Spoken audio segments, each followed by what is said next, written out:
Line দিতে শুরু করলো কলমা পড়ার। সেই লাইনের মধ্যখানে একটা ব্যক্তি, একজন মানুষ, সে নিজেকে পুরো ঢেকে নিয়ে আসছে। তারই নাম হচ্ছে হিন্দা। নিজেকে ঢেকে নিয়েছেন। আল্লাহ নবী বুঝতে পারলেন ওই ব্যক্তিটাই সে যে আমার চাচা জানের কলিজা থট্টা বার করে চিবিয়ে খেয়েছে। নবীজি উঠে দাঁড়িয়ে গেলেন আর বললেন, এ হিন্দা, চেহারা লুকিও না। আল্লাহ তোমাকে ক্ষমা করেছে, আমি তোমাকে ক্ষমা করেছি, তুমি কলমা পড়ে নাও। কিন্তু মনে রাখবে, তোমার চেহারা দেখলে আমার চাচা জানের কথা মনে পড়লে আমার বুকটা ফেটে যায়।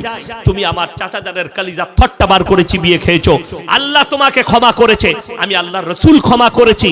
যতদিন তুমি দুনিয়াতে বাঁচবে, তুমি আমার চোখের সামনে এসো না, আমার চাচা জানের কথা মনে পড়বে। আজ যদি ওই 70 জন সাহাবীর কবর দেখতে যান, উহুদের প্রান্তরে লোহার ব্যারিকেড দিয়ে ঘেরা আছে, সেইখানে শুয়ে আছেন ওই 70 জনের মধ্যে একজন, হযরতে আমির হামজা রাদিয়াল্লাহু তাআলা আনহু।